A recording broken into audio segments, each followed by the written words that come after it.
वापस जुड़ेंगे। आज आपके समय के लिए बहुत बहुत धन्यवाद। राजेश पालविया हैं। राजेश, बाजार तो नीचे आ गया, ये प्रॉफिट टेकिंग टाइप का मूव लग रहा है या प्रोबेबिलिटी है काफी नीचे जाके रीटेस्ट करने की लोज को?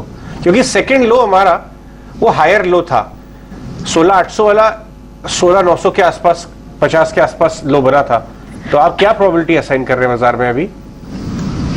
Good afternoon Ajay ji. देखिए, अब मार्केट में जरूर एक अप मूव के बाद थोड़ा प्रॉफिट टेकिंग होते हुए दिख रहा है मार्केट में, क्योंकि आगे अगले 2-3 सेशंस में हमें एक इवेंटफुल वीक भी है ये, तो थोड़ा सा कॉशियस मार्केट है। और लेकिन stock specific mid cap space में काफी इंटरेस्टिंग मूव अभी भी बने हुए हैं, तो ये दिखाता है कि ब्रॉडर मार्केट में सेंटिमेंट तो अभी भी बुलिश साइड के है। जरूर इंडेक्स में और थोड़े से लार्ज कैप स्टॉक्स में हमें प्रॉफिट टेकिंग देखने को मिल रहा है। हमें लगता है कि निफ्टी का जो अभी सेटअप है उसके हिसाब से 17,300, 17,250 ये एक इंपॉर्टेंट लेवल रहेंगे इस करेक्शन के। अगर ये लेवल को अगर निफ्टी लोअर साइड पे ब्रीच नहीं करता है तो कोई सच हमें नहीं लगता कि कोई ऐसा डर वाला यहाँ पे सिचुएशन क्रिएट होगा। तो 17,300, 17,250 निफ्टी स्पॉट के लिए काफी इंपॉर्टेंट लेवल रहेंगे। तो यहाँ से करीब 100 पॉइंट का और भी यहाँ से करेक्शन हमें। Shriram Group. Early today, the boards of Shriram Transport Finance, Shriram City Union Finance, and Shriram Capital met, wherein they unanimously approved a proposal to merge 3 companies, paving way for creating what would be largest retail NBFC in the country. In this composite scheme, Shriram Capital Limited, the promoter entity of the group, will merge with Shriram Transport post demerger of all other businesses of the group, namely life insurance, general insurance, and non-lending, non-insurance activity.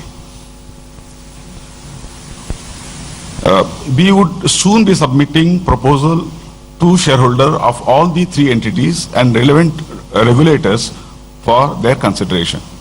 As and when approved, the merged entity will be called Shriram Finance Limited. The merged entity would have a combined AUM over 1,50,000 crore and a customer base over 2.1 crores. A branch and sales network of over 3,500, and all of these would be serviced by the team of over 50,000 employees. The combined entity would be the largest retail NBFC in the country, and it would emerge as number 1 in commercial vehicle finance, number 1 in two-wheeler vehicle finance, a leading SME finance company, and a gold loan with the largest and widest network. This will, in essence, make us leading player in all these segments that we choose to operate in. The merger will help us to achieve a significant scale and growth for all our businesses. The synergies will result in incremental positive impact on our bottom line of around 10% post-merger. The common customer and enhanced product suite is just the beginning of synergies. There is a lot more this merger brings forth. The amalgamation helps us scale multi-fold without significant further capex. While we talk about synergies, we cannot ignore the depth of management team between the 2 companies, which post-merger will lend itself to better talent utilization and management. The depth of management team is clearly validates our belief in nurturing talent over long period. At the leadership level, Mr. Y.S. Chakravarti, currently MD CEO of SCUF, has been inducted into STFC, and once merger takes effect, he would be the MD and CEO of the company. The board of STFC also approved appointment of Mr. Parag Sharma, currently joint managing director and CFO of a company, as a whole-time director in the board. I would continue as vice chairman. I have also been inducted in Shriram City Union Finance Board. We will soon reach out to all our shareholders and regulators, NCLT, CCI, RBI, NHB, IRDA, and all various others to seek their approval. We would now run through a small presentation. You want to start here?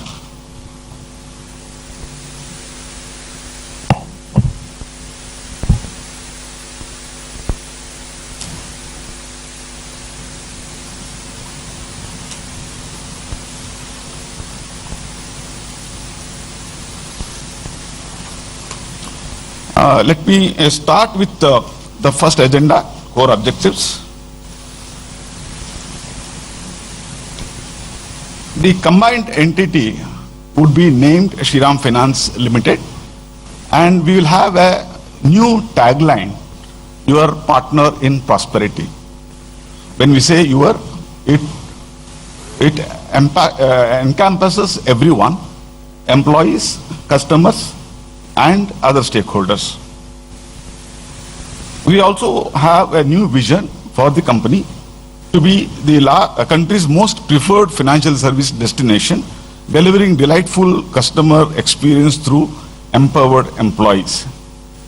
This brings to the strength of Shriram, where we have a deep leadership at every level, which across the entities, that will help us to build this a large company with effective tools and resources. The superior customer acquisition, engagement and retention would be the idea, where we would believe this large company would be able to grow further, and simplified structure would give us a further scope for us to attract new shareholders. The growth what we would be having because of the combined strength would be immense, with technology being in place. We are also contemplating and have already been in the process of building one app, Shriram One app, which is a super app that is going to help us in building analytics on big data. The more than 2 crores consumer what we have will be mined, used to build new products, new product lines, and better service. Another biggest advantage here would be, since we have a multi-product, Shriram Transport being a monoline, we have a counter cyclical and complementary product line that will help us to manage the risk involved in economic slowdowns.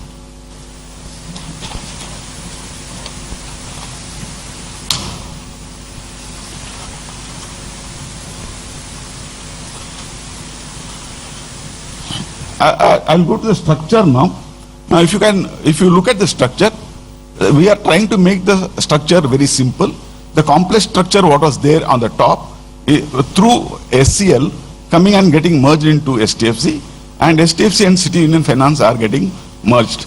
The other businesses, life, general insurance, and other non-lending businesses are being carved out separately, and that helps a simplified structure and focused lending activity.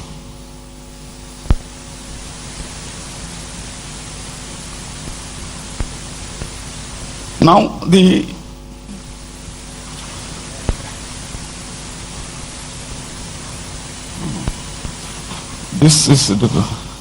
presentation is a little different. Okay, now the resultant structure, if you see, SCL, Shriram City Union merged with STFC, and what comes in STFC is the Shriram Transport and City Union portion of the shareholding in SCL, only that gets merged. So the resultant, the SCL shareholders, resultant company of SCL shareholders get the shares of Shriram Transport and Shriram City Union, and there is no dilution for Shriram Transport Finance company shareholder, Shriram Transport or Shriram City Union. The swap ratio, which is board considered today and approved, is for every one share, of SCUF, 1.55 shares of Shriram Transport Finance. And the shareholders of SCL would get 0.097 shares of Shriram Transport share. This is the resultant structure where Shriram Finance will be held by SOT, SFPL and other public shareholders. Very simple structure we have. Right ये तो बड़ा transaction announce हुआ है, बहुत सारी चीजें इसकी details आ रही हैं और वाइस चेयरमैन मिस्टर रिवांकर बता रहे थे कि किस तरह से ट्रांजैक्शन बेनिफिशियल होगा पूरे ग्रुप के शेयर होल्डर्स के लिए, वेरियस शेयर होल्डर्स के लिए। राजेश हमारे साथ है। राजेश, एक क्विक चार्ट चेक अगर आप कर दें ये 3 रिलेटेड लिस्टेड स्टॉक्स के लिए, Shriram city, transport, Shriram transport और पिरामल एंटरप्राइजेस। तो अजय जी देखिए, श्रीराम ट्रांसपोर्ट में अगर हम बात करें तो पिछले कुछ दिनों से एक अच्छा अपमूव यहाँ पे बना हुआ है स्टॉक में। एक करेक्शन के बाद स्टॉक में कंसोलिडेशन का फेज देखने को मिला, लेकिन मल्टीपल रेजिस्टेंस जोन के आसपास अभी ये स्टॉक ट्रेड कर रहा है, जो कि इसका करीब 1520-1525 के आसपास। तो श्रीराम ट्रांसपोर्ट के सेटअप में 1525 काफी इंपॉर्टेंट रहेगा। हायर साइड पे अगर ये लेवल क्रॉस होता है तो फिर इसमें यहाँ से एक अपमूव यहाँ से एक्सटेंड होते हुए दिख सकता है, जो कि इसको फिर 1600-1640 की तरफ भी लेके जा सकता है। तो इमीडिएट सेटअप के हिसाब से तो स्टेबल स्ट्रक्चर है, कोई डिप मिलती तो इसको ऐड किया जा सकता है। लोअर साइड पे जो इसका अच्छा सपोर्ट बना हुआ है वो करीब है 1400-1380 के जोन में। तो एक रेंज में अभी कंसोलिडेट कर रहा है, रेंज ब्रेकआउट होगा 1525 के ऊपर और स्टॉक फिर वहां से 1600-1640 की तरफ भी बढ़ते हुए दिख सकता है।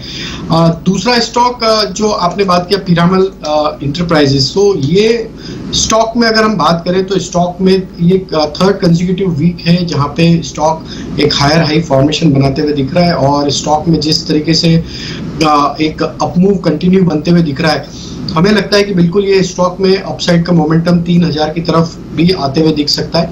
और यहाँ पे स्टॉक में जो सपोर्ट बने हुए हैं वो तक 2650-2640 के आसपास एक अच्छे सपोर्ट बने हुए, तो हमें लगता है पिरामल में तो यहाँ पे अपमूव कंटिन्यू होते हुए दिख सकता है। 3000 तक की भी अपसाइड यहाँ पे आते हुए दिख सकती है। स्टॉक अपने सारे इंपॉर्टेंट, तो हमें लगता है बिल्कुल इसमें बाय का पोजीशन रखा जा सकता है। डाउन साइड में कोई डिप में मिलती है तो इसको ऐड करें। श्रीराम सिटी की बात करें तो स्टॉक में एक करेक्शन के बाद वीकली सेटअप के हिसाब से एक डाउन स्लोपिंग ट्रेंड लाइन का ब्रेकआउट ऑलरेडी इसमें होते हुए दिखा है और वीकली स्ट्रक्चर के हिसाब से अभी स्टॉक के जो इमीडिएट सपोर्ट है वो करीब बने हुए 2020-2030 की रेंज में। हालांकि स्टॉक काफी समय से एक रेंज में कंसोलिडेट कर रहा है। हमें लगता है कि स्टॉक में अगर एक बार 2250-2300 के ऊपर का ये ब्रेकआउट करता है तो फिर इसमें अपसाइड का मोमेंटम कंटिन्यू होते हुए दिख सकता है, जो कि इसको फिर 2550-2600 की तरफ लेके जा सकता है। तो स्टॉक का स्ट्रक्चर तो स्टेबल है, डिप्स में इसको ऐड किया जा सकता है। 2020-2030 का स्टॉप लॉस रखें, कोई भी वॉलेटिलिटी या डिप मिलती है तो इसको ऐड किया जा सकता है। ठीक है, तो ये श्रीराम ग्रुप पे बताते हुए राजेश पलविया की अलग अलग स्टॉक्स पे कैसे कैसे रणनीति रखें। मेरे साथ दूसरे मेहमान भी हैं श्रीकांत चौहान, उनका भी स्वागत करते हैं।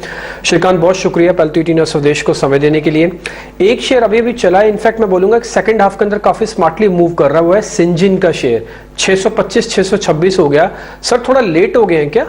615 पे हमको खरीद लेना चाहिए था, अभी आज के लिए हम थोड़ा लेट हो गए या फिर चल सकता है? अभी लेट ज्यादा नहीं हुए हैं, 30-40 रुपए मिलने हैं तो फिर 10 रुपए क्यों देखने? Good afternoon Dimpy. देखिए मुझे लग रहा है कि नो डाउट कि एक अच्छी रैली हमने देखी है और पिछले इनफैक्ट 3 या 4 दिनों से इसमें एक लगातार एक तेजी का ट्रेंड बना है और 550 के करीब ट्रेड कर रहा था, अभी 625 के करीब आ चुका है। तो बिल्कुल यानी कि अगर करंट लेवल से देखा जाए तो ये थोड़ा ओवर रिट्रेस्ड है। अगर इसके RSI को अगर आप देखें तो RSI भी ओवरबॉट स्टेटस को रीच करने के कोशिश कर रहा है। तो यहाँ पे हमें एक करेक्शन देखने मिल सकता है, थोड़ा सा एक कंसोलिडेशन देखने मिल सकता है, लेकिन सबसे बढ़िया बात यह है कि इसने इसके प्रीवियस हाई को क्रॉस किया है 621 को और आज के हाईज है 627 के, 627 के। तो एक हायर टॉप हायर बॉटम की सीरीज सिंजिन एस्टैब्लिश कर रहा है और हमें लगता है कि ग्रेजुअली ये स्टॉक अपने प्रीवियस रेजिस्टेंस के करीब जा सकता है जो 650 के 660 के करीब के थे। साथ ही साथ इस बार की जो रैली है वहां पे हमें वापस वॉल्यूम एक्सपेंशन देखने मिला है, तो ये सेटअप काफी अच्छा है। करंट लेवल से वेरी शॉर्ट टर्म व्यू से अगर लेना है तो मुझे लगता है कि क्लियरली अवॉइड कीजिए, बट अगर मीडियम टर्म का व्यू है तो बिल्कुल इसे खरीदें थोड़ा सा और करेक्शन में आप ले सकते हो 610 के करीब, और स्टॉप लॉस रख सकते हैं हम 600 के करीब। ठीक है, यानी कि अगर शॉर्ट टर्म व्यू के हिसाब से तो आना नहीं, मीडियम के लिए है तो आना है। और दूसरा, जो नया शेयर खरीदना चाहता है भी थोड़ा रुक जाइए, जिनके पास पुराना है उनको छोड़ना नहीं है। तो ये सिंजिन को लेकर साफ साफ रणनीति है। राजेश सर, दो शेयर मैं आपके सामने चॉइस के तौर पर रखता हूँ। एक है आईटीसी, जिसमें कल एक एनालिस्ट मीट हो सकती है और बताया जा रहा है कि इन्फो वाला बिजनेस अपना वो अलग करेंगे। एक तो आईटीसी आप देखिए, दूसरा एसबीआई। अगर निजी बैंकों में लीडरशिप आनी है तो एसबीआई के पास सबसे अच्छे चार्ट्स हैं, तो इन दोनों में से क्या चुनूं?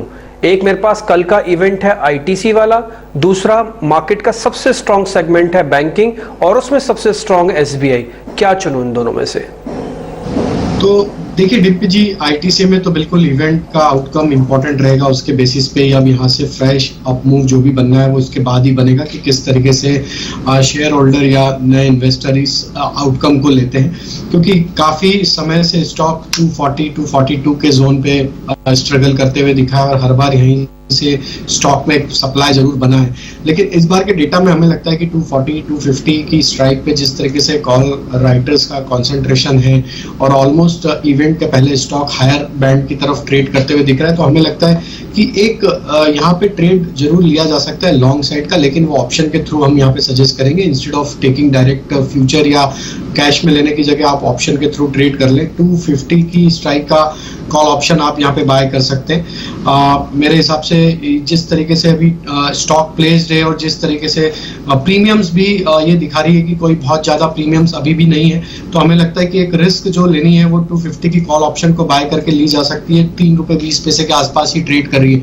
अगर यहाँ से ब्रेकआउट होना है स्टॉक का, तो इस बार अगर ब्रेकआउट होता है 240 42 के रेंज के ऊपर, तो ये स्टॉक में फिर 260 65 तक की अपसाइड आते हुए दिख सकती है। तो ये कॉल ऑप्शन में हमें लगता है कि यहाँ से डबल होने के चांसेस बन सकते हैं। तो 6 रुपए से 8 रुपए तक की अपसाइड इस ऑप्शन में आ सकती है। 1 रुपए का स्टॉप लॉस रखें तो ये एक प्ले हो सकता है आईटीसी को इवेंट के पहले प्ले करने के लिए।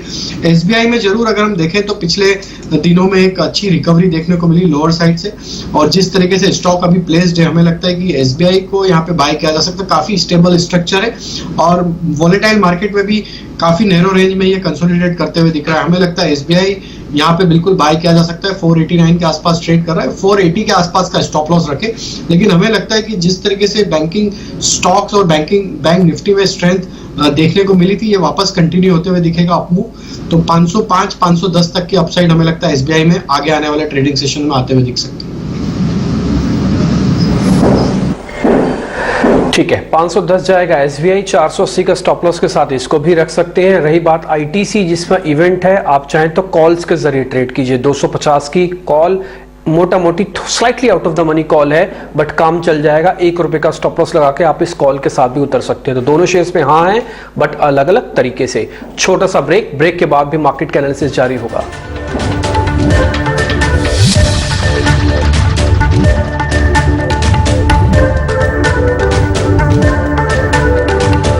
ऑलराइट, बाजार करेक्टिव फेज में, लेकिन बिग फंड्स वो क्या कर रहे हैं बाजार में?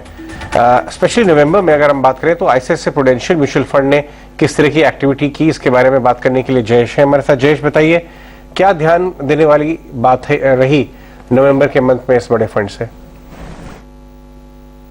आईसीआईसीआई प्रूडेंशियल म्यूचुअल फंड मैं दर्शकों को बताना चाहूंगा कि इंडिया का दूसरा सबसे बड़ा फंड हाउस है इक्विटी एसेट्स को लेकर। लगभग 2.25 लाख करोड़ रुपए के एसेट्स हैं इनके पास इक्विटीज में। और आप अगर इनका सेक्टर फोकस देखेंगे तो ये फाइनेंशियल्स और आईटी की तरफ ज्यादा रुख लेता है। और आप अगर नवंबर की बात करें तो यूटिलिटीज और मटेरियल स्पेस में इन्होंने काफी खरीदारी की है। यूटिलिटीज यानी कि पावर शेयर्स और मटेरियल यानी कि मेटल्स और सीमेंट काउंटर्स में खरीदारी हुई है। और अगर बिकवाली की बात करें तो रियल एस्टेट और कंज्यूमर डिस्क्रिशनरी जो ऑटो और ऑटो एंसिलरी सेक्टर है, इसमें काफी बिकवाली देखने को मिली है। तो देखते हैं टॉप 5 स्टॉक्स जहां पर उन्होंने खरीदारी की है। इसमें ज्यादातर जो एक रुख बन के आ रहा है कि लार्ज कैप स्पेस में काफी खरीदारी हुई है। सो जैसे कि आईटीसी, पावर ग्रिड, एनटीपीसी और भारतीय एयरटेल सारे के सारे लार्ज कैप स्टॉक्स है। आईटीसी को छोड़कर छोड़कर बाकी सारे लार्ज कैप स्टॉक्स जो है नवंबर के महीने में नीचे गए थे। और एक स्टॉक BEL जो कि मिड कैप स्पेस में बिलोंग करता है, वो स्टॉक उन्होंने ऐड किया है अपने पोर्टफोलियो में और स्टॉक भी अबाउट 1 से 2% ऊपर गया था नवंबर के महीने में। पर जो इम्पोर्टेंट बात है, नवंबर के महीने में जब हमने मार्केट का करेक्शन देखा था तो उस दौरान क्या क्या स्टॉक्स में सेलिंग हुई थी वो देखते हैं। तो इसमें भी एक combination of small and mid cap along with large cap निकल के आ रहा है। सो ICICI बैंक, M&M, मारुति, ये सारे लार्ज कैप स्टॉक्स है। और एवेन्यू सुपरमार्ट्स की तरफ ध्यान देना चाहूंगा क्योंकि ज्यादातर इसके बारे में सेलिंग को लेकर बात नहीं करते हैं, पर ICICI प्रूडेंशियल म्यूचुअल फंड ने लगभग 3.25 लाख शेयर बेचे हैं पिछले महीने में और स्टॉक भी 3% ऊपर गया था। लास्ट स्टॉक जो फोकस में था वो मदरसन सुमी था, जिसमें अराउंड 9% की गिरावट देखी हमने शेयर प्राइस में नवंबर के महीने में। Right, very interesting Jayesh. ये फिगर्स जयेश निकल के लेके आए कि नवंबर में कहाँ कौन से स्टॉक्स में एडिशन किए हैं म्यूचुअल फंड्स ने और कहाँ बिकवाली, majorly figures from HDFC MF and ICICI MF। शुक्रिया जयेश इस जानकारी के लिए। अब चलते हैं आगे। मिंडा इंडस्ट्री आज फोकस में है क्योंकि उनकी एक बड़ी डील सामने आई। आज मैनेजमेंट भी हमारे चैनल पे था। जर्मनी की एक कंपनी के साथ जॉइंट वेंचर किया है कंपनी ने और फ्रिवो एक EV कंपोनेंट्स बनाने वाली कंपनी है। डील को लेकर बातचीत के दौरान कंपनी की ED और ग्रुप CFO सुनील बोरा ने कहा कि उनका फोकस आने वाले दिनों में EV पर रहेगा। आइए सुनते हैं पूरा कॉन्वर्सेशन। वीकेंड पे बोर्ड ने करीब 3 या 4 अनाउंसमेंट किए हैं। सो ओवरऑल उन सबसे ऑब्वियसली बिजनेस ग्रोथ बढ़ेगी। सो मैं एक एक करके बताता हूँ आपको। सो फर्स्ट अनाउंसमेंट जो था वो था हमारा एक जॉइंट वेंचर, जो कि there is a company called Frivo based out of Germany. ये 5 दशक पुरानी कंपनी है जो कि ई मोबिलिटी सॉल्यूशंस में काफी कंपोनेंट्स हैं इनके, और ये लिस्टेड एंटिटी है जर्मनी। तो हम उनके साथ एक जॉइंट वेंचर कर रहे हैं भारत में, जिसमें मिंडा की जो भागीदारी है वो कंट्रोलेबल भागीदारियों की मेजोरिटी होगी और उसमें हम सारे EV कंपोनेंट जो है बनाएंगे। सो जो फ्रिवो है वो ऑलरेडी इंडिया में उनका एक बेस था, तो उन्होंने जो भी बिजनेस सिक्योर किया है वो इस एंटिटी में ट्रांसफर होगा। मिंडा के जो भी EV कंपोनेंट है वो भी इस एंटिटी में ट्रांसफर हो जाएंगे। सो ये जो एंटिटी है स्पेसिफिकली EV कंपोनेंट्स में काम करेगी और हमारा जो किट वैल्यू है वो ऑलमोस्ट डबल होगा। जो हमारा किट वैल्यू अभी तक करीब 28,000 करोड़ रुपए प्रति टू व्हीलर के आसपास था, वो डबल होके 56,000 रुपए प्रति टू व्हीलर हो जाएगा। और हमारे पास जो EV ड्राइव ट्रेन है उसके सारे ऑलमोस्ट कंपोनेंट होंगे other than maybe a battery और अ बॉडी और a tyre. So you have all the I would say components of EV beat, BMS, DC converter है, फिर अकूस्टिक व्हीकल एड सिस्टम है, on board off board charger, smart plug, battery pack, motor controller. So we have all. सो हमारे पास EV के सारे component होंगे जो कि हम प्रोवाइड कर सकेंगे हमारे कस्टमर्स को। फोरकास्ट है वो ये है कि EV पेनिट्रेशन वो काफी तेजी से बढ़ेगा, जो कि 2025 से 30 के बीच में एक एक्सपेक्टेशन है कि it should be more than 30-40%। by going up to maybe 30, it is more than 50-60%. So एक पेनिट्रेशन है काफी तेजी से बढ़ेगा जो उम्मीद की जा रही है 2 व्हीलर और 3 व्हीलर में, खास करके EV में। सो उसकी वजह से हमारा जो कंपोनेंट है, पहले हम एग्जिस्टिंग बात करें सिस्टम्स की, प्रोडक्ट्स की, जो हमारे सारे प्रोडक्ट है other than may be filter, सारे लाइट, स्विच, लैंप, हॉर्न वो एक IC इंजन में भी जाते हैं और EV में भी जाते हैं। तो हम EV को हम पिछले काफी समय से प्रयास कर रहे थे, हम EV को एक अपॉर्चुनिटी की तरह से देख रहे हैं और कैसे हम लगातार इसमें कंपोनेंट ऐड करें और हमारा जो ऑफरिंग टू कस्टमर है वो एक बेहतर टेक्नोलॉजी के साथ बेहतर प्रोडक्ट हो और उससे हमारा विन विन हो और हमारा जो किट वैल्यू है वो भी बढ़े। जैसा कि मैंने कहा, हमारा किट वैल्यू अगर मैं IC इंजन की बात करूं तो करीब 7-7.5 हजार रुपया है, जो कि एक EV में अभी ये फ्रीवो के साथ जो हमने JV किया उसके बाद में करीब 55-56 हजार रुपए तक पहुंच जाएगा, विच इज मल्टीफोल्ड ग्रोथ। सो उससे बिजनेस को काफी ग्रोथ मिलेगी। तो बिल्कुल मिंडा इंडस्ट्री आप सुन रहे थे मैनेजमेंट को, और आज 10% से ज्यादा का मूव देखने को मिल रहा है स्टॉक में। बड़ी डील, उसके बाद अपने प्लान्स हमसे डिस्कस करते हुए अब हमारे साथ एक और टेक्निकल गेस्ट है, हमारे साथ श्रीकांत चौहान भी बने हुए हैं, कोटक सिक्योरिटी से राजेश पालविया भी हैं एक्सिस सिक्योरिटी से, बात करने के लिए आज मार्केट्स पर जिस तरह का मूव देखने को मिल रहा है। आज कई दूसरे कुछ मिड कैप और स्मॉल कैप स्पेस की बात करनी होगी राजेश। कई सारे काउंटर सामने निकल कर आ रहे हैं। आप चाहे फूड स्पेस में देखें, अगर राइस काउंटर्स की बात करें, वहां कैसा एक्शन दिख रहा है आपको एक्सपोर्ट ओरिएंटेड स्पेस में? तो काफी स्ट्रांग मोमेंटम देखने को मिला। अगर हम पिछले कुछ आधे घंटे 1 घंटे का अगर सेटअप देखें तो एलटी फूड दावत का सेटअप काफी प्रॉमिसिंग लग रहा है। जिस तरीके से स्टॉक में अब 70 के ऊपर अब ब्रेकआउट देखने को मिला, हमें लगता है ये स्टॉक में बिल्कुल यहाँ से एक अच्छा अपमूव कंटिन्यू होते हुए दिखेगा। सेटअप के हिसाब से हमें लगता है ये स्टॉक में अब ये मोमेंटम जो बना है 80 रुपीज तक ये स्टॉक को शॉर्ट पीरियड ऑफ टाइम में लेके जा सकता है। काफी बड़े समय से अगर हम देखें तो एक रेंज में कंसोलिडेट करते हुए दिख रहा है स्टॉक। आज की क्लोजिंग काफी इंपॉर्टेंट होगी। अगर आज ये 75 रुपीज के ऊपर आज क्लोज देते हुए दिखेगा तो स्टॉक में 80 और 85 तक की इमीडिएट अपसाइड ये स्टॉक में बनते हुए दिख सकती, तो इस पे बाय करने की सलाह रहेगी। यहाँ पे स्टॉप लॉस हम सजेस्ट करेंगे 70 रुपीज के आसपास का स्टॉप लॉस रखें। और इसी स्पेस में दूसरा स्टॉक अगर हम बात करें तो KRBL का भी सेटअप देखें तो स्टॉक में करेक्शन के बाद अब एक राउंडिंग बॉटम फॉर्मेशन बनते हुए दिख रहा है। जिस तरीके से डेली सेटअप बने हैं तो एक लोअर रेंज पे अच्छा एक्यूमुलेशन होते हुए दिखा और स्टॉक में आज ऑलमोस्ट 10 से 12 दिन की रेंज का ब्रेकआउट होते हुए दिख रहा है। तो KRBL को भी यहाँ पे देखा जा सकता है। उसमें 250 के आसपास का स्टॉप लॉस रखें और हमें लगता है जिस तरीके से रिवर्सल बना है 280 तक की अपसाइड शॉर्ट टर्म में आते हुए दिख सकती है। लेकिन दोनों स्टॉक को कंपेयर करें तो हमें लगता है एलटी फूड दावत का सेटअप काफी अट्रैक्टिव है और ये स्टॉक में हमें लगता है कि बहुत जल्दी अपसाइड 80 और 85 तक आते हुए दिख सकती है। तो ये लेवल्स का ध्यान रखें। एक बार श्रीकांत से भी समझ लेते हैं। श्रीकांत, आप सीमेंट पैक में कैसे देख रहे हैं एक्शन? अब आप देखें, आप सीमेंट काउंटर्स में भी चाहे एक पोजिशनली या फिर पीरियोडिकली मूव दिखता है, कभी लार्ज कैप चल रहे होता है, कभी मिड कैप चल रहे होता है। सीमेंट पैक में आप किसे ट्रैक करेंगे चार्ट्स पे जो अट्रैक्टिव दिखता हो? देखिए, वैसे सीमेंट स्पेस में अगर आप देखें तो हमने अच्छा खासा एक करेक्शन देखा है और उसके बाद का एक कंसोलिडेशन भी हमें देखने मिल रहा है। हमें लगता है कि जितना करेक्शन होना चाहिए था उतना तो करेक्शन हर एक स्टॉक में हो चुका है और जो रिबाउंड है वो मिसिंग है। लेकिन कंसोलिडेशन अगर at the bottom of the fall अगर हो रहा है तो ये क्लियरली इंडिकेट करता है कि आने वाले 1 या 2 दिन में जैसे ही मार्केट में थोड़ी स्टेबिलिटी दिखाई देगी उसके बाद हमें उसमें तेजी देखने मिल सकती है। तो करंट लेवल से अगर अगेन यही है कि अगर मीडियम टर्म का व्यू है तो बिल्कुल इसे बाय करके चले, क्योंकि अल्ट्राटेक सीमेंट जो 8,200 के करीब था वो करेक्ट होके अभी तकरीबन 7,450 के करीब है और इसके फॉर्मेशंस इंडिकेट कर रहे हैं कि शायद ये स्टॉक वापस एक बार 8,000 से लेकर 8,100 के लेवल्स दिखा सकता है। और साथ ही साथ जो हमारी फेवरेट जो एक पीक है सीमेंट से वो है ACC, जो करंट लेवल्स 2300 के करीब ये ट्रेड कर रहा है। यहाँ पे भी अगर आप देखें तो जो लॉन्ग टर्म एवरेजेस है या शॉर्ट टर्म एवरेजेस है उसके नीचे ट्रेड कर रहा है, लेकिन इसके जो हायर बॉटम की जो सीरीज है वो अभी भी इंटैक्ट है और हमें लगता है कि ये भी स्टॉक एक बार 2500 के करीब जा सकता है। तो एक मध्यम अवधि का नजरिया रखें और करंट लेवल से बिल्कुल इसे खरीद के चले। ठीक है। एक शेयर अभी एकदम से सडन मूव दिखाया उसने, वो है डेल्टा कॉप। एक बार आप इसका अभी एक बार चार्ट रखेंगे सामने तो पता लग जाएगा। राजेश जी, एक बार डेल्टा कॉप में क्या हुआ? 285 से सीधा 295, 10 रुपए बढ़ गया एक ही झटके में। बिल्कुल डिम्पी जी, काफी अच्छा मूव देखने को मिला। लास्ट वीक काफी अच्छा मोमेंटम था स्टॉक में और जिस तरीके से लास्ट वीक की क्लोज थी ऑलमोस्ट ये लास्ट 2 वीक का जो डाउनफॉल था उसको कहीं ना कहीं रिवर्स करते हुए दिख रहा है और आज का फॉलोअप बाइंग ये दिखाता है कि स्टॉक अपने प्रीवियस स्विंग हाई जो कि इसके बने थे करीब 305 तक के, वहां तक तो ये इमीडिएट कंटिन्यू होते हुए दिखेगा।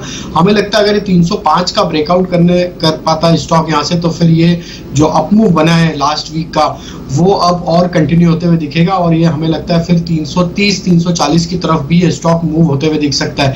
तो 3 वीक के करेक्शन के बाद अब जो ये स्ट्रॉन्ग रिवर्सल स्टॉक में लास्ट वीक से देखने को मिला, हमें लगता है कि ये प्रीवियस स्विंग हाई क्रॉस होंगे तो बाय का ही यहाँ पे हम सजेशन देंगे कि बाय किया जा सकता है। 295 के आसपास अभी ट्रेड कर रहा है स्टॉक, इसमें स्टॉप लॉस रखे करीब 285 का और अपसाइड में हमें लगता है जिस तरीके से रिवर्सल हुआ है इसके टारगेट आना चाहिए पोजिशनली 325 से 330 तक के।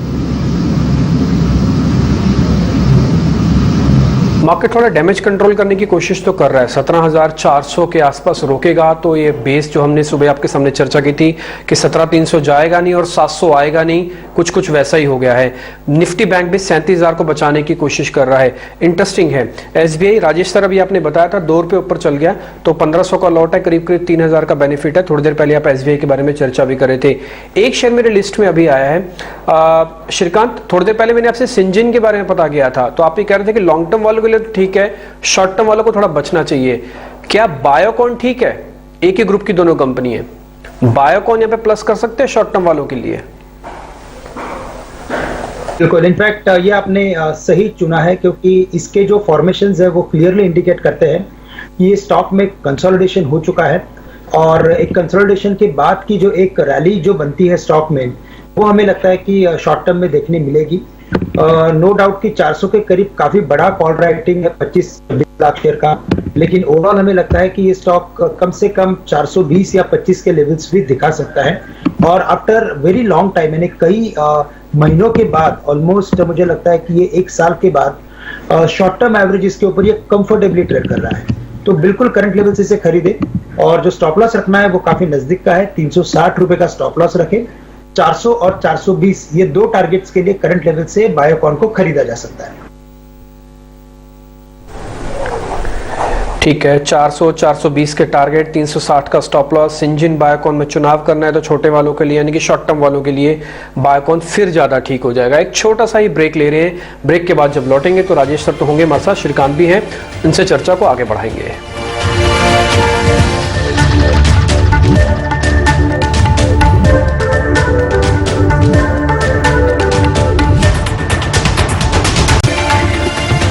एक्सिस बैंक की तरफ नजर डालिए, वापस से डेज हाई की तरफ है और वो ऐसा टाइम पे है, इस तरह की चाल चल रहा है जब बैंकिंग इंडेक्स ओवरऑल उतनी स्ट्रांग नहीं है। सो अगर ये डेज हाई की तरफ वापस जाता हुआ नजर आ रहा है आपको करीब 2.5% ऊपर, जब बैंक निफ्टी नीचे, तो आप समझ सकते हैं कि कितनी पावरफुल मूव है ये।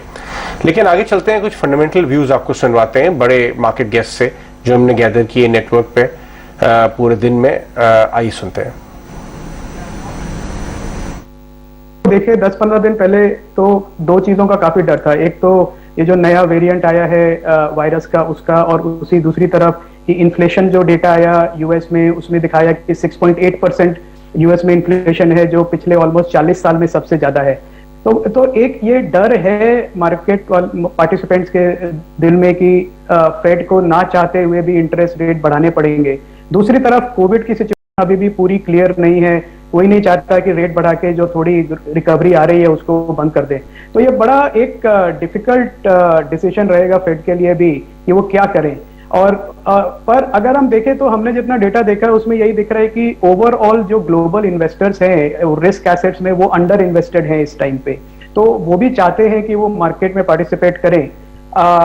तो मेरे को लगता है ये हफ्ता, जैसे आपने ठीक कहा, थोड़ा कॉशियस ही रहेंगे बड़े इन्वेस्टर्स।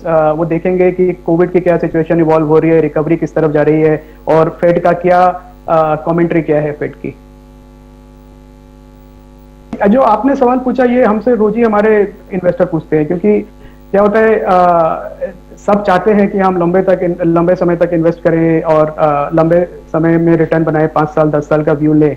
पर जो शॉर्ट टर्म में वॉलेटिलिटी होती है मार्केट, उसको देख के सबको घबराहट होती है, डर लगता है। मैं ये कहना चाहूंगा कि देखिए अगर आपको स्टॉक्स में पैसा बनाना है, स्टॉक मार्केट से पैसा बनाना है, तो आपको एक तो अपने अच्छे स्टॉक्स रिसर्च करके लेने पड़ेंगे और फिर उन्हें होल्ड करना पड़ेगा, क्योंकि क्या मार्केट तो नवंबर में नीचे जाएगा, दिसंबर में ऊपर जाएगा, फिर वो तो चलता ही रहेगा, वो तो मार्केट का नेचर है। उसको सिर्फ प्राइस को देख के डिसीजन नहीं लेना चाहिए। अगर आपका रिसर्च अच्छा है, आपकी स्टॉक पिकिंग अच्छी है, आपका कोर पोर्टफोलियो अच्छा है, तो आप उसको छेड़े नहीं ज्यादा, और नहीं तो जिसको हम कहते हैं विपसॉ हो जाता है पोर्टफोलियो, और वो बन ही नहीं पाता है, क्योंकि अच्छे स्टॉक्स गलत टाइम पे बिक जाते हैं, गलत स्टॉक्स गलत टाइम पे आ जाते हैं। तो ज्यादा छेड़छाड़ नहीं करना चाहिए। कन्विक्शन है कि हाँ भाई इंडिया में जीडीपी ग्रोथ बढ़ेगा, फिर ऐसी कौन सी कंपनीज हैं जिनको इस जीडीपी ग्रोथ से ज्यादा फायदा होगा, बस उनको पोर्टफोलियो बना के रखें और उससे ज्यादा छेड़छाड़ ना करें। एक तो मेरी पहले ये सलाह है। दूसरा, आपने पूछा कि कौन से ऐसे सेक्टर हैं या स्टॉक्स हैं, तो हम जहां देख रहे हैं कि जो भी कंपनीज हैं जो टेक्नोलॉजी को अच्छा यूज कर रही हैं, और आप रोरिंग 20s की बात करी थी अजय ने इसके पहले, और चाइना में जो हुआ था 2000 के दशक में, तो उसको देखे तो जो टेक्नोलॉजी इंडस्ट्री ने सबसे ज्यादा वैल्यू क्रिएट करी, और टेक्नोलॉजी का मतलब जो सॉफ्टवेयर एक्सपोर्टर्स हैं हमारे में, उनकी बात नहीं कर रहा हूं मैं, कह रहा हूँ कंपनी जैसे जोमेटो, इन्फोएज, अपोलो हॉस्पिटल, डिक्सन, ऐसी कंपनीज की जो हमको लगता है कि वो महंगी हैं ट्रेडिशनल वैल्यूएशन मीट्रिक पे, पर अगर आप उनका अगले 5 साल का 10 साल का ग्रोथ का प्लॉट करें, उनकी लीडरशिप है जो उनकी इंडस्ट्री में, उसका प्रीमियम दे, तो ये कंपनीज फिर भी अभी सस्ती हैं। तो मैं ये कहूंगा कि वैल्यूएशन पे ज्यादा ना जाए, क्योंकि अगर आपको ग्रोथ पे बेट करना है तो आप ग्रोथ पे बेट करें, फिर आप वैल्यूएशन पे ना जाए, अच्छी कंपनीज में इन्वेस्ट करें और लंबे समय तक इन्वेस्टेड रहें। प्री कोविड पीक वैल्यूएशंस जो बाजार ने देखी थी, जो आज की वैल्यूएशन है वो करीबन 8-10% कम है। तो इसलिए हमें लगता है कि ये सस्टेनेबल है। इसके साथ इंटरेस्ट रेट्स कम है, कॉस्ट ऑफ कैपिटल कम हो गई है, तो वो बाजार को और सपोर्ट कर रही है। जो आपने कहा कि निवेशक जो है बाजार में डिप पे आ जाते हैं, वो मुझे लगता है कि एक अच्छी स्ट्रैटेजी है। ग्लोबली ये होता है, जब आपको बाजार से 10-12% कंपाउंडिंग की अपेक्षा हो तो डिप्स पे अगर इन्वेस्ट किया जाए तो उस रिटर्न्स में थोड़ी सी बढ़ोतरी हो जाती है। तो ये ट्रेंड आपको देखने को मिलता रहेगा, या ऐसा मेरा मानना है। इंडिया में बहुत छोटा तबका इक्विटी मार्केट में पैसे लगाता है, जो पर कैपिटा है हमारी वो बढ़ती जा रही है। तो जिस वजह से आप देख रहे हो कि गाड़ियां ज्यादा बिकती हैं या एयर कंडीशनर ज्यादा बिकते हैं, बेसिकली जो लोग हैं उनके पास पैसा ज्यादा आ रहा है, उसी वजह से आप देखोगे कि इक्विटी मार्केट में भी निवेश ज्यादा होता है। तो लोगों के पास रिस्क कैपिटल अब बढ़ रही है। तो ये ट्रेंड आपको लंबे समय तक देखने को मिलेगा। So the fundamentals of our market are very, very strong, and what we saw in the last 2-3 weeks was a very severe FPI selling, and that is more driven by global concerns than anything connected to the local markets.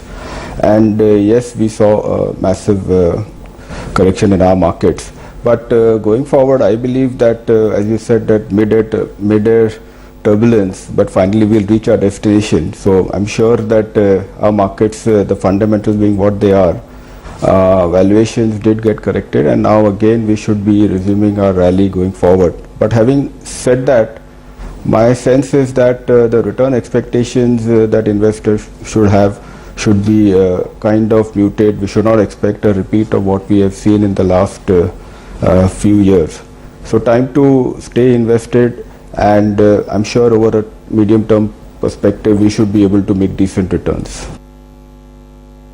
So if you look at banks, obviously there are a few large private banks where valuations are attractive and they are growing ahead of the industry, and they will continue to do well on the markets. But the challenge with them is that they are reasonably over-owned.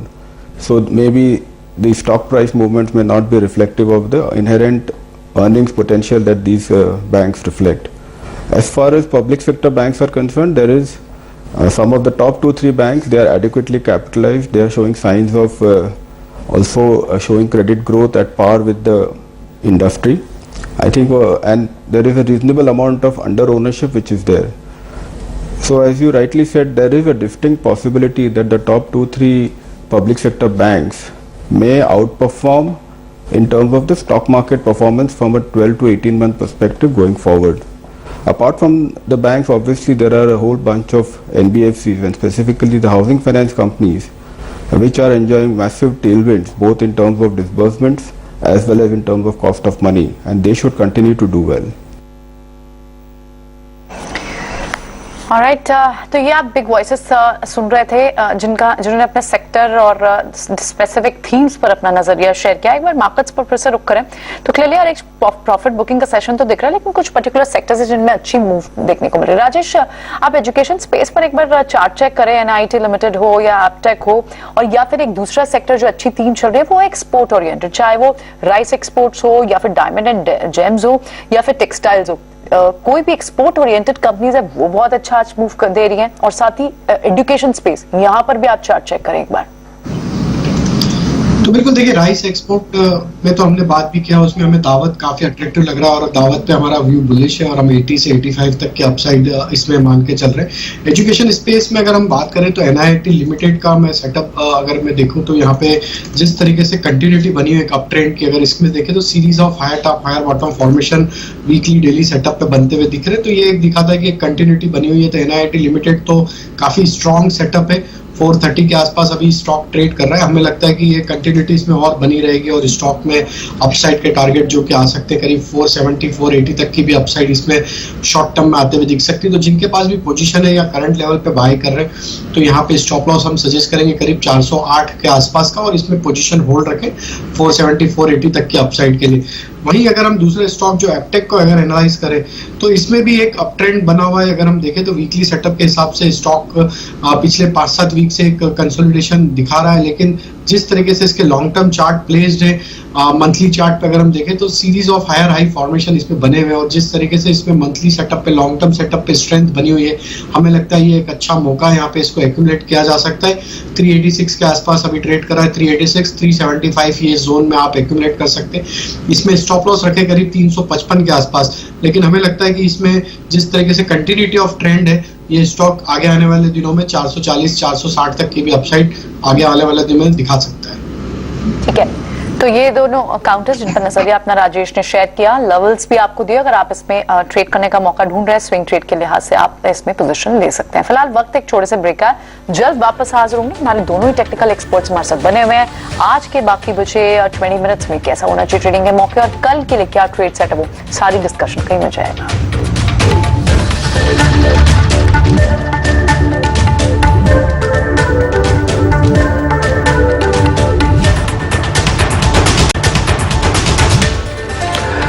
Break पर एक बार फिर आपका स्वागत है। दो मेहमान हमारे साथ बने हुए हैं, श्रीकांत चौहान साथ ही राजेश पलविया, जो आपको बता रहे हैं अलग अलग स्टॉक्स में क्या करना चाहिए। जद्दोजहद पूरी तरह से जारी है मार्केट की। आज सुबह सिर्फ बात ये हो रही थी कि हम किस लेवल तक ऊपर तोड़ेंगे। अब दोपहर में क्लोजिंग में बात सिर्फ ये हो रही है कि हम अपने सपोर्ट्स को बचा के जाएंगे नहीं जाएंगे। यही खूबसूरती है मार्केट की कि आज गैप अप होने के बाद कईयों को बहुत अलग अलग तरह के आज ट्रेड भी मिले हैं। खैर एनी हाउ मार्केट्स की तरफ वापस लौटते हैं। एक शेयर और मेरी लिस्ट में आया है राजेश सर, जरा आपको देखना पड़ेगा, वो है REC लिमिटेड। पावर स्टॉक्स में ना सिलेक्टिव बाइंग्स चल रही है, जैसे टाटा पावर गिर ही नहीं रहा, REC के अंदर भी रुक रुक के बाइंग आ रही है। जरा एक REC चेक कीजिए, ये चार्ट ठीक लग रहा है क्या आपको? देखिए एक बहुत ही नैरो रेंज पे स्टॉक कंसोलिडेट करते हुए दिख रहा है पिछले 5-7 दिन का। अगर हम सेटअप देखें तो स्टॉक में एक जो करेक्शन के बाद स्टॉक एक जरूर बेस बनाने की यहाँ पे चेष्टा करते हुए दिख रहा है और ये जो रिकवरी बनी है इसमें आज स्टॉक 20 डे मूविंग एवरेज के ऊपर जस्ट क्लोज करते हुए दिख रहा है। हमें लगता है कि स्टॉक में इमीडिएट जो हर्डल बना हुआ है वो है करीब 139 के आसपास का। ये लेवल क्रॉस होगा तो स्टॉक में एक अपमूव एक्सटेंड होते हुए दिख सकता है, जो कि इसको फिर 146 की तरफ लेके जा सकता है। हालांकि अभी स्टॉक में जिस तरीके से कंसोलिडेशन हो रहा है यहाँ पे ट्रेड लिया जा सकता है, लेकिन स्ट्रिक्ट स्टॉप लॉस फॉलो करना होगा, जो कि होगा करीब 135 के आसपास। करंट लेवल से बाय करें, 135 का स्टॉप लॉस रखें और हमें लगता है कि ये स्टॉक में जरूर ब्रेकआउट जो रेंज का ब्रेकआउट है वो होते हुए दिखेगा। 146 तक इसके अपसाइड के टारगेट शॉर्ट टर्म में आते हुए दिख सकते हैं। श्रीकांत एक शेयर आप चेक कीजिएगा, वो है थर्मेक्स। ये बहुत स्ट्रांग मूव जिसने दिया, अब थोड़ा सुस्ता रहा है या फिर मैं बोलूंगा प्रॉफिट बुकिंग है। ये ज्यादा सीवियर है या फिर जिनको अपॉर्चुनिटी नहीं मिली थी, मौका नहीं मिला था थर्मेक्स में आने का, उनके लिए एक अच्छा मौका है वापस अंदर एंटर करने का। आज 4% नीचे है शेयर। बिल्कुल, तो देखिए वैसे थर्मैक्स में अगर इसके पिछले 15 दिन के फॉर्मेशन को देखते हो तो इसने काफी अच्छा एक कंसोलिडेशन किया था, एक फ्लैट फॉर्मेशन किया है और उस फ्लैट फॉर्मेशन का हमने ब्रेकआउट देखा था शुक्रवार के दिन। उसके बाद आज हमने वापस एक थ्रोबैक देखा है, यानी कि एक गिव अप देखा है। बट ओवरऑल अगर आप इस स्पेस की बात करें तो हमें लगता है कि capital goods, engineering, infra, construction, इन सभी में हमें लगता है कि आने वाले कुछ हफ्तों में अच्छी तेजी देखने मिलेगी।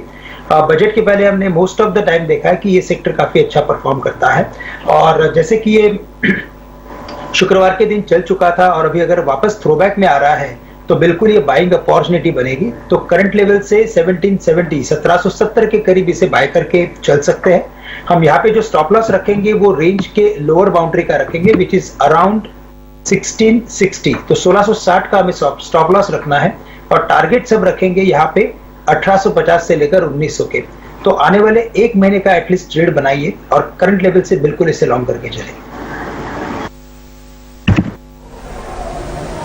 ठीक है, एक शेयर लगातार हम आपको पिछले 2-3 दिन से नोटिस करवा रहे हुए हैं, क्रेडिट एक्सेस ग्रामीण का। आप देखें आज फिर से इसमें 20% का सर्किट लगा।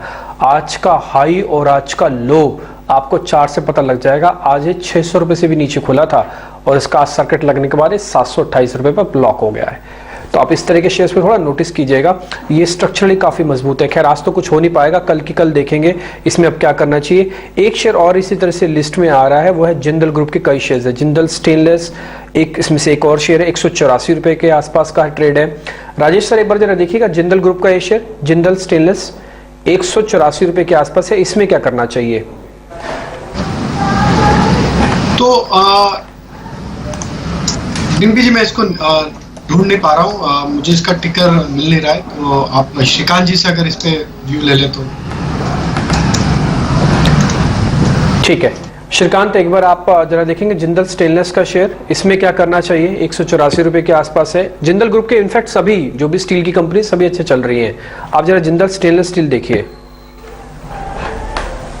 यहाँ पे जो टिकर हमें दिख रहा है उसमें 335 की प्राइस आ रही है, तो क्या ये सही प्राइस है क्या? बिकॉज हमें कुछ तो इसमें प्राइस में कुछ गड़बड़ी लग रही है, हमें से उसका टिकर बराबर नहीं। ठीक, छोड़ देते हैं इसको, इसी शेयर को छोड़ देते हैं। आगे आप एक शेयर और देखिए जरा, टीटी के प्रेस्टीज, इसकी क्लोजिंग कितनी इंटरेस्टिंग दिख रही है आपको श्रीकांत? ये देखिए आप टीटी के प्रेस्टीज। तो यहाँ पे अगर जो फॉर्मेशन अगर आप देखें तो वैसे काफी सॉलिड फॉर्मेशन इससे बोल सकते हैं, क्योंकि वापस एक बार इसने एक न्यू हाई रजिस्टर किया है। वैसे स्टॉक 11,000 11,500 के करीब ट्रेड कर रहा है, लेकिन इसके वॉल्यूम को अगर आप देखें तो इस लेवल पे भी एक नया बाइंग जनरेट हो रहा है। एवरेज इसमें स्मूथ कन्वर्जेंस है और एक हमें अच्छी रैली देखने मिल रही है, तो लगता है कि बिल्कुल इसे होल्ड किया जा सकता है। एक अच्छे कंसोलिडेशन के बाद एक हायर बॉटम बना है, तो 13,500 से लेकर 14,000 के टारगेट हमें लगता है कि ये छू सकता है, जिसके लिए थोड़ा वक्त लग सकता है, क्योंकि ये स्टॉक वैसे कंसोलिडेशन के बाद एक रैली करता है, वापस अच्छा खासा वक्त गुजारता है। तो करंट लेवल से बाय करके चले, और वेरी शॉर्ट टर्म के लिए अगर कोई स्टॉप लॉस रखना है तो आप रखेंगे यहाँ पे स्टॉप लॉस 11,000 के करीब का। राइट श्रीकांत, आपको क्या लग रहा है, क्योंकि आज थोड़ा सा मार्केट्स में प्रॉफिट बुकिंग का एक ट्रेंड सा दिख रहा है, तो मेजर सारे सेक्टर्स में ही फॉल है, लेकिन फार्मा स्पेस, पूरा फार्मा स्पेस भी नहीं कहना चाहिए, लेकिन कुछ सेलेक्टिव बाइंग तो है। चाहे आप सिंजन और बायोकॉन कहें, वो एक मूव में चलते हैं, वहां मूव है, लेकिन स्ट्राइड्स आर्कोला वहां एक ब्रिलियंट मूव देखने को मिल रही है। ये रैली बढ़कर 6% हो गई है। क्या लग रहा है ये आज सेफ डे है, थोड़ा सा डिफेंसिव डे लग रहा है? फार्मा स्पेस के कई सारे स्टॉक्स चल रहे हैं इसलिए चल रहा है, या फिर आपको लगता है तेजी सस्टेन होगी और इसे आज ओवरनाइट का रिस्क भी लेना चाहिए? देखिए वैसे फार्मा स्टॉक्स में कुछ एक स्टॉक्स बिल्कुल काफी अच्छे परफॉर्म कर रहे हैं, जैसे कि ऑरोबिंदो फार्मा है, वहां पे एक पॉजिटिव डाइवर्जेंस बना है। लुपिन लेबोरेटरीज काफी स्ट्रॉन्ग परफॉर्म कर रहा है लोअर लेवल्स पे, वहां पे हमने रिकवरी देखी है, और ये जो रिकवरी है वो सस्टेनेबल लग रही है। लेकिन स्टार के बारे में अगर बात करें, स्ट्राइड आर्कोलैब के बारे में, तो यहाँ पे एक लगातार लोअर टॉप लोअर बॉटम की सीरीज बनी है। नो डाउट कि आज के वॉल्यूम्स बड़े हैं, पिछले कई दिनों के वॉल्यूम्स में भी हमने बढ़ोतरी देखी है, लेकिन हमें लगता है कि जब तक ये स्टॉक अपने 10 दिन के एवरेज के नीचे ट्रेड करा, हमें लगता है कि इससे दूर रहना बेटर है, क्योंकि जो भी रैली आ रही है उस रैली में इसमें प्रॉफिट टेकिंग या तो लिक्विडेशन हमें देखने मिल रहा है। तो अगर यहाँ से अगर कोई स्टॉक अगर खरीदना है फार्मास्यूटिकल सेक्टर से, तो बिल्कुल सन फार्मा को लिया जा सकता है। सिप्ला काफी अट्रैक्टिवली अवेलेबल है 890-900 के करीब, तो इन दो स्टॉक्स में हम बिल्कुल पोजीशंस बना के चल सकते हैं। ऑलराइट, और श्रीकांत आपका टाइटन पे व्यू क्या होगा? क्योंकि हमने देखा कि पीछे के दिनों में जब एक पुल बैक देखा है बाजार में फ्रॉम लास्ट 3-4 सेशंस, वहां सारे सेक्टर्स और स्टॉक्स ने ऑलमोस्ट परफॉर्म किया और उसमें टाइटन चला, कुछ खास बड़ी रेंज या बड़े मूव्स नहीं दिखाए, लेकिन अब भी अपने जो मूव्स है उसे सस्टेन किए हुए। सो लग रहा है एक स्टैगर वे में धीरे धीरे वो ऊपर की तरफ बढ़ रहा है। टेक्निकली कैसा दिख रहा है आपको टाइटन? देखिए वैसे ये स्टॉक का अगर एक लॉन्ग टर्म या मीडियम टर्म ट्रेंड की बात करें तो वो काफी स्ट्रांग है। शॉर्ट टर्म में नो डाउट कि इसमें थोड़ा सा वीकनेस बना है, क्योंकि गोल्ड प्राइसेस में भी एक वीकनेस है और वहां पे हमने एक लगातार बिकवाली देखी है। लेकिन हमें लगता है कि ओवरऑल अगर इसमें शॉर्ट टर्म का अगर व्यू रखना है तो 2200 के करीब के जो इसके लोज बने थे उसी के करीब इसमें काफी बड़ा सपोर्ट है। तो जब तक स्टॉक वापस 2250-2275 के करीब नहीं आता है तब तक हमें लगता है कि शॉर्ट टर्म ट्रेड अवॉइड करें। बट यहाँ से अगर एक लंबी अवधि का नजरिया हो तो हमें लगता है बिल्कुल ये स्टॉक अपने लॉन्ग टर्म ट्रेंड के बुलिशनेस की वजह से ये स्टॉक वापस एक बार 2700 के लेवल्स छू सकता है। तो लंबी अवधि का नजरिया काफी बुलिश है, बिल्कुल खरीदा जा सकता है। वेरी शॉर्ट टर्म में 2200 का स्टॉप लॉस रखना पड़ेगा और 2275 के करीब इसे खरीद के चले।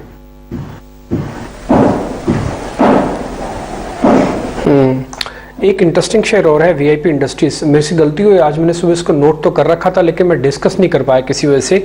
अब शेयर 9% ऊपर है, सुबह 2% सिर्फ ऊपर था। राजेश जी, ये जो आज 2 से 8-9% में शेयर चल गया, मौका निकल गया क्या हाथ से? वीआईपी इंडस्ट्रीज 597 600 के आसपास आ गया अब तो देखिए डिम्पी जी, स्टॉक में अगर देखें तो 3 वीक के करेक्शन के बाद स्टॉक में रिवर्सल लास्ट वीक में देखने को मिला और आज इसमें वापस से एक अच्छा अपमूव जो कि काफी स्ट्रांग प्राइस एक्शन आज के सेशन में बना है। और जिस तरीके से स्टॉक में अगर हम देखें तो जो कंटिन्यूटी बनी हुई है वीकली सेटअप के हिसाब से, हमें लगता है कि ये स्टॉक में और भी यहाँ से अपमूव एक्सटेंड होते हुए दिख सकता है। 630 हमें लगता है इसका नेक्स्ट लेवल होगा जहां तक ये मोमेंटम कंटिन्यू होगा। तो जिन्होंने भी लोअर साइड पे लिया है या करंट लेवल पे ले रहे हैं, अब यहाँ पे स्टॉप लॉस जो रखना होगा वो करीब होगा 575 के आसपास का। और अपसाइड में हमें लगता है 630 तक की अपसाइड इसमें कंटिन्यू होते हुए दिख सकती है। और डिम्पी जी, जो आप जिंदल स्टेनलेस की बात कर रहे थे, उसका टिकर मिल चुका है, JSL है उसका NSE पे टिकर, तो वो स्टॉक का अगर आप चाहें तो मैं व्यू यहाँ पे शेयर कर सकता हूँ। हाँ बिल्कुल, बताइए। 184 185 का है जी, तो 184 के आसपास अभी स्टॉक ट्रेड कर रहा है। और जिस तरीके से स्टॉक में देखें तो 3 दिन की एक रेंज में कंसोलिडेट करने के बाद जो ब्रेकआउट आज प्राइस एक्शन बना है वो ये दिखाता है कि स्टॉक में यहाँ से और अपसाइड एक्सटेंड होते हुए दिख सकती है। हमें लगता है इमीडिएट जो टारगेट इसके आना चाहिए वो आना चाहिए करीब 199 से लेके 201, ये इसका प्रीवियस स्विंग हाई था, वहां तक हमें लगता है रैली एक्सटेंड होते हुए दिख सकती है। काफी स्ट्रॉन्ग सेटअप वीकली चार्ट पे भी लग रहा है, लास्ट वीक भी अच्छा एक अपमूव था, कंटिन्यूटी बनी हुई है। तो यहाँ पे बिल्कुल बाय करने की सलाह रहेगी। 177 स्टॉप लॉस रखे और 198 201 तक के अपसाइड के लिए बिल्कुल बाय किया जा सकता है। चलिए बिल्कुल। आप तो अब बैंक निफ्टी में जो बढ़ के जो गिरावट है वो अब 200 अंकों की हो गई है। एक बार वेरी क्विकली राजेश से मिल लेते हैं। राजेश, क्योंकि लगातार हम बता भी रहे हैं एक्सपर्ट्स ओपिनियन फंडामेंटल बेसिस पर भी कई सारे ट्रिगर्स है जिसकी वजह से सरकारी बैंक अच्छा लगता है। कैबिनेट में जिस तरह से एक अमेंडमेंट बिल को भी लेकर अच्छी खासी एक मूव देखने को मिली थी पीछे शुक्रवार को, वो आज जाहिर तौर पर आज थोड़ी प्रॉफिट बुकिंग के चलते शायद बैंकिंग स्टॉक्स में नहीं आज दिख रही। लेकिन अगर यहाँ ऐड करने के मौके हो तो आप कौन से प्रेफर करेंगे PSU स्पेस से बैंक्स? देखिए, PSU में हमारी प्रिफर्ड चॉइस तो स्टेट बैंक की रहेगी। जिस तरीके से उसमें स्ट्रेंथ बनी हुई है तो स्टेट बैंक के साथ बिल्कुल जाना चाहेंगे। ये स्टॉक में देखे तो वोलेटाइल मार्केट में भी एक नैरो रेंज में कंसोलिडेट करते हुए दिख रहा है। और सेकंड चॉइस हमारी जो होगी PSU स्पेस में वो होगी बैंक बड़ौदा के साथ। ये 2 स्टॉक हमें लगता है PSU बैंक में बिल्कुल बाय किए जा सकते हैं। और अगर प्राइवेट बैंकिंग में अगर हम बात करें तो प्राइवेट में हमें जो स्टॉक यहाँ पे अट्रैक्टिव लग रहा है वो है ICICI बैंक का। हालांकि स्टॉक में जरूर हायर साइड से करेक्शन देखने को मिला, लेकिन जिस तरीके से स्टॉक में लास्ट वीक एक रिकवरी बनी थी, एक माइल्ड प्रॉफिट टेकिंग जरूर हुई है आज हायर साइड से, लेकिन हमें लगता है ICICI बैंक में भी यहाँ अपॉर्चुनिटी है। ये डिप जो मिल रहा है इसमें बिल्कुल बाय करना चाहिए। स्टॉक अब 20 डे 50 डे मूविंग एवरेज के ऊपर ट्रेड करते हुए सस्टेन किया हुआ है। तो हमें लगता है नियर टर्म चार्ट पे कहीं ना कहीं स्ट्रेंथ वापस लौटी है स्टॉक में। तो 740 के आसपास का स्टॉप लॉस सजेस्ट करेंगे। ICICI बैंक में अपसाइड हमें लगता है जो आ सकती है वो करीब आना चाहिए करीब 785 से 800 तक की। स्टेट बैंक में हम जो बात किए कि जैसे यहाँ पे हमें लगता है कि यहाँ पे 480 के आसपास का स्टॉप लॉस रखे, 510 की अपसाइड स्टेट बैंक में भी आते हुए दिख सकती है। तो थोड़ा सा पोजिशनल होल्ड करना होगा। ये दोनों ही स्टॉक्स हमें अट्रैक्टिव लग रहे हैं, PSU और प्राइवेट बैंक। ठीक है राजेश, अब आप आज बस कुछ ही मिनट रह गए हैं क्लोजिंग में भी, ऐसे में क्या लग रहा है कि आपको यहाँ पर कौन से BTST करनी होगी किसी को, तो कौन से स्टॉक्स हैं या सेक्टर्स हैं जिन्हें बाय करने की आप सलाह देंगे? तो देखिए Priyanka ji, stock specific mid cap space में काफी अच्छा मोमेंटम बना हुआ है। हमें लगता है यहाँ पे टाटा कम्युनिकेशन को देखना चाहिए। जिस तरीके से स्टॉक में आज के सेशन में एक करीब 4 से 5% का अपसाइड का मूव बना है और स्टॉक एक हायर साइड पे क्लोज होते हुए दिख रहा है। तो टाटा कम्युनिकेशन हम यहाँ पे बाय करने की सलाह देंगे। 1457 के आसपास ट्रेड कर रहा है। हमें लगता है BTST के टारगेट तो जो आना चाहिए करीब 1480 1490 तक आते हुए दिख सकते हैं, लेकिन पोजिशनली हमें लगता है ये स्टॉक 1550 तक भी अपसाइड कंटिन्यू करेगा।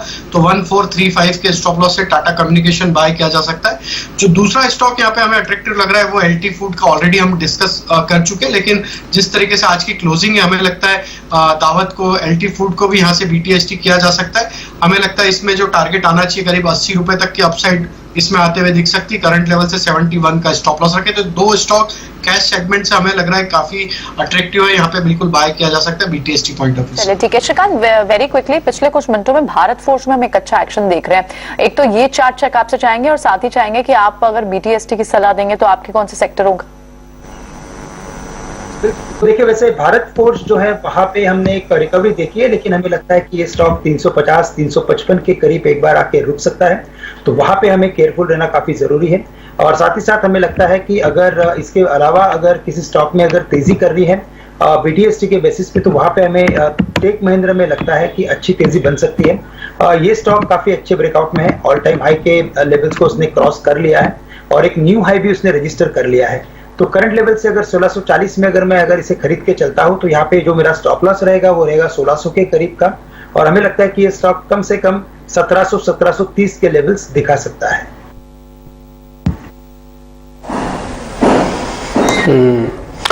एक शेयर है श्रीकांत, जरा आप देखना यूबीएल, ये शेयर आज क्लोजिंग बहुत अच्छी देके जा रहा है। हालांकि मैं ये तो नहीं कहूंगा कि हमको खरीदना चाहिए, लेकिन जिनके पास है उनको प्रॉफिट बुक करना चाहिए या फिर अभी होल्ड करना चाहिए यूबीएल में? तो देखिए यूबीएल में हमें लगता है कि एक बड़ी रैली के बाद, यानी कि 1000 के करीब ये स्टॉक ट्रेड कर रहा था अप्रैल 2021 में, उसके बाद लगातार बढ़ते बढ़ते ये तकरीबन 1800 के करीब गया था, तो काफी बड़ी रैली हमने देखी। उसके बाद का एक करेक्शन आना चाहिए था, वो आ चुका है। अभी हमें लगता है कि स्टॉक वापस अपने प्रीवियस हाई के करीब यानी 1750 से लेकर 1780 के करीब वापस जाते हुए दिखाई देगा।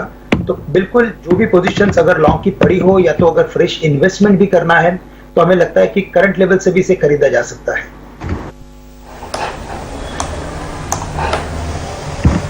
ठीक है, इंटरेस्टिंग। तो ये कुछ एक ऐसे शेयर्स हैं जो मार्केट की आज की क्लोजिंग अच्छी देखे जा रहे हैं। उसमें से एक और शेयर, बस लास्ट ही शेयर होगा मेरी तरफ से, वो है सीडीएसएल। राजेश जी एक बार जरा इस पे अपना व्यू पॉइंट देखे जाइए। सीडीएसएल पे फ्रेश निवेशकों को आना चाहिए, लेट हो गए, या जिनके पास है सिर्फ उन्हीं का ही सौदा रह गया अब ये सीडीएसएल? तो डिम्पी जी फ्रेश निवेशक आ सकते हैं, लेकिन जिनका व्यू काफी लंबे समय के लिए अगर इसको होल्ड करना है या डिप मिलती तो और एवरेज आउट करना है, वो यहाँ पे इस लेवल पे बाय कर सकते हैं। अदरवाइज मार्केट कभी भी वॉलेटिलिटी देगा या अपॉर्चुनिटी देता है कोई करेक्शन की, तो बिल्कुल डिप में इसको ऐड करें। जिस तरीके से इसका स्ट्रक्चर है, बिल्कुल ये स्टॉक लॉन्ग टर्म इन्वेस्टमेंट के पॉइंट ऑफ व्यू से स्टॉक है और बिल्कुल हमें लगता है कि इसको ऐड करना चाहिए। डिप्स में भी ऐड करें, करंट लेवल पे भी ऐड किया जा सकता है। ठीक है, तो ये स्टॉक पसंद आता है राजेश को। आज क्लिकली अब बहुत close, hardly a minute left, और बाजार में आज हमने जिस तरह की गैप अप देखी, हमने देखा कि लगभग 100 ऑड पॉइंट्स के साथ निफ्टी गैप अप होता है, लेकिन उसके बाद थोड़े टाइम बाद वो जो विनिंग थी, जो बढ़त थी, उसे गवा दिया बाजार ने, और बैंक निफ्टी एक टाइम पे लगभग 350 पॉइंट्स की गैप अप के साथ खुला था। लेकिन दिन भर हमने देखा कि प्रॉफिट बुकिंग हावी रही बाजार पर।